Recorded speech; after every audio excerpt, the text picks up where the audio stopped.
Faire du parlementaire un acteur essentiel de la bonne gouvernance, c'est l'une des recommandations phares de l'Assemblée générale africaine de la lutte contre la corruption.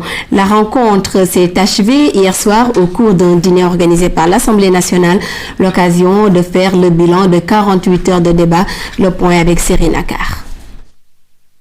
Après 2 jours de débats et d'échanges pour le réseau des parlementaires africains de la lutte contre la corruption, l'heure est à la restitution. Réformer, corriger et s'organiser sont les maîtres mots dans le sens d'une harmonisation régionale. À cette occasion, le président de l'Assemblée nationale est revenu sur le fléau que constitue la corruption. Il faut partir du fait qu'il y a encore de la corruption.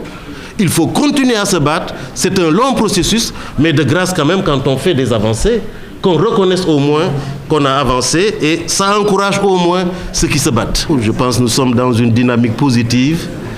Je sais que nous allons continuer à échanger sur cette question parce qu'elle préoccupe beaucoup de Sénégalais, beaucoup de nos compatriotes.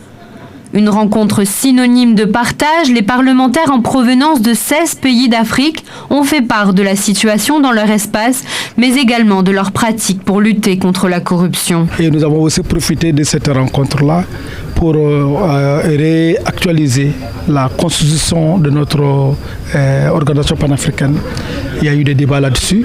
Un premier débat avait eu lieu à Lusaka et c'est là où nous avons procédé à la validation de cette constitution-là qui désormais serait un outil de travail pour nous.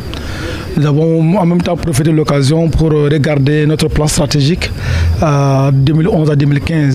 S'unir pour venir à bout de ce fléau, les parlementaires se sont donné rendez-vous à la fin de l'année pour une nouvelle assemblée générale.